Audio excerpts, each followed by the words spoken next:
What up guys, Joachim here, Joachim Justin Morgan, and in this video I just wanted to share with you a couple of thoughts that I had from reading the lives of the saints. So this is one of the books that we read as for my family. This is particularly a combination of a lot of saints from around the world, nothing specific. So sometimes I think there's, if you really want more saints and the lives of saints that are commemorated on that day from a specific area, you should probably seek out more specific, resources. But this is a really good resource for, just a generalized country like America where there's people from all over the world that have come here.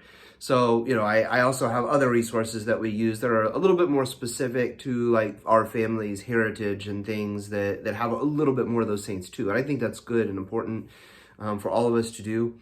But some of the insights that I want to talk about today are just things that I've thought about.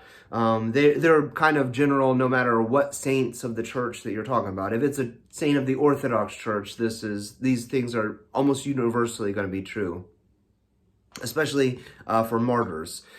So, martyr, when we talk about martyrs, they're usually people that have, been killed for the faith. They were, especially in the early days when you read about like the old pagan societies, old pagan Rome, they were told, under Emperor Trajan, under Emperor Diocletian, the persecutions that happened under these, the people are often told to sacrifice to the gods or do something, deny Christ, and you will be able to live. And they refuse to do this. And often what I kind of think about in this is that there is a sense where we, as members of the church, of the Orthodox Church in particular, that when we experience life, when we have the opportunity to either sin or we have the opportunity to participate in prayer, fasting, and,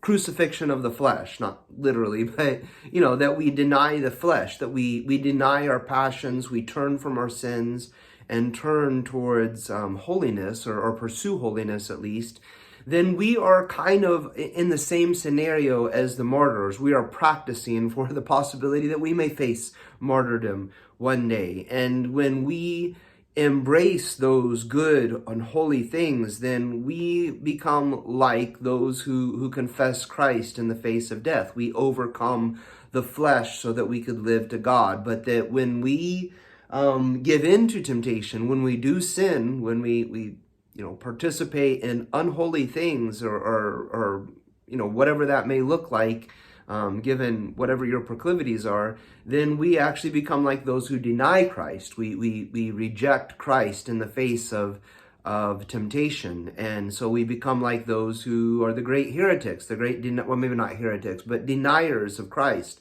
Those who chose to sacrifice to the gods, those who chose to deny Christ to preserve their own life. And, this is, maybe condemning. It is condemning. But it is, I think, a good thing to reflect on and think about that when we do these things, that is the result. So I don't know that there's too much to say beyond that. That's kind of where my thoughts were at this morning. I kind of caught up on a few pages of saints and saints from various areas. So, just something to leave you guys with. Hope you're doing well, and I will talk to you soon.